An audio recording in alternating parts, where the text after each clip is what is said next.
been training on this estate for years now. I've been doing parkour for 5 years, and we've always been coming to this estate. It's been getting in more of a state of disrepair since we've been coming here, since it's going to be knocked down in the future, but there's still enough here to keep us coming.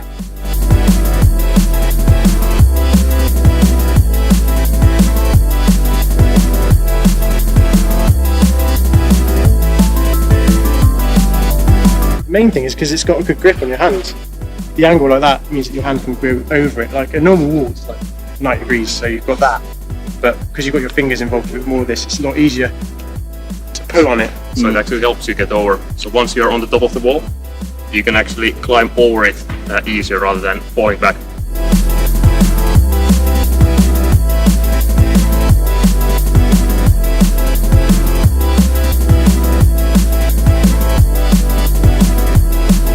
Without the bracket, it would be kind of slippy, but it'd be possible, but the bracket just makes it about twice as quick. Even to start off, you can use that as a good hand grip. It's like having a grip in a climbing wall, basically. It just makes the whole thing a lot easier.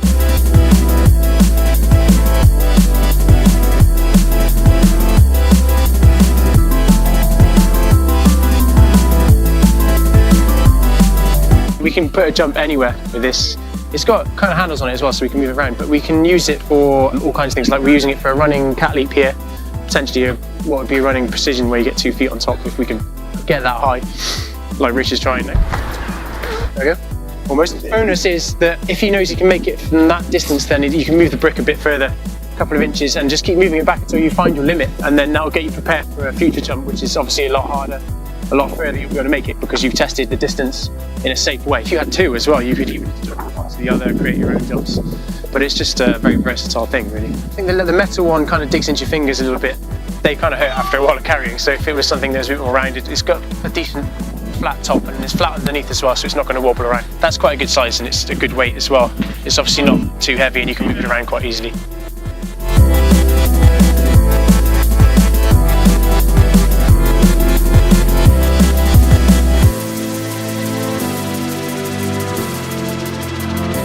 We use Heygate to train for as long as I can remember. We use a parkour spot from the moment somebody finds it, and I had no idea when somebody found this. It was way before I started parkour. Since people have been doing parkour in London, it's probably been used.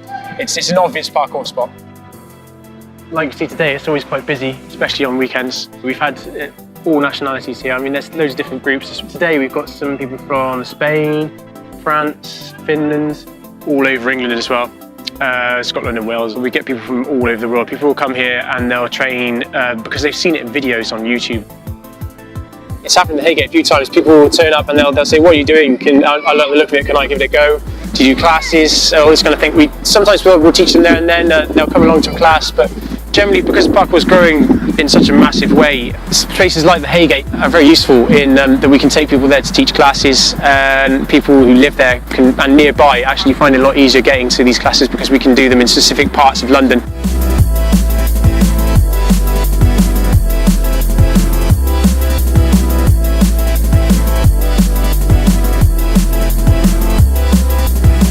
This is, we've had these rebuilt, and these are the same angle as the previous wall where we had our hands on the grip. This is where it's been remade as a brick. It's the same thing, so you can get your hand over it, it's a good grip.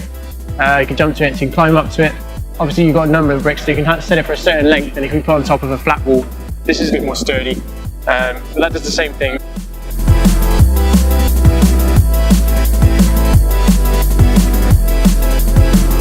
This cuff is a reproduction of the one on the drain pipe we were climbing earlier. It's designed so that you can get a good hand grip and foot grip on it. It's just the right width. It's made so that it can clip together on pretty much any lamppost, such as this one here, and it makes things easier to climb really. And normally a lamppost is pretty slippy. If you had this in the way, you could stop anywhere and it would help you. If you had a few, actually, you could just scale it in no time. You can even do what we call a koala, which is where you jump to the lamppost and you land like this. Which is horrible because obviously that could go nasty wrong. But with this, it's a lot easier because you could use that as a platform and it'll absorb your feet and then you can climb from there.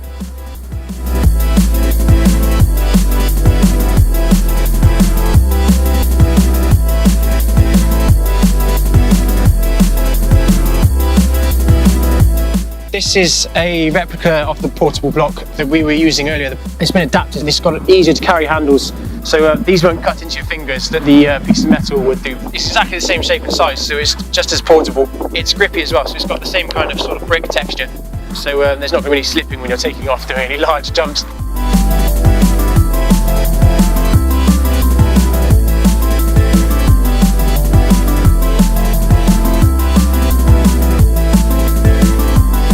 These new features, if we could transfer the features that we've chosen from the current Heygate Estate into the new development, it would be very useful, as they contribute a lot to our parkour movement, and we'd be able to bring parkour to the new estate, which would be great because it's a developing sport. It's great for fitness. People in the old estate liked it when we trained there. They were happy to watch us training. Even if their kids came over, we'd help them train and they'd join in.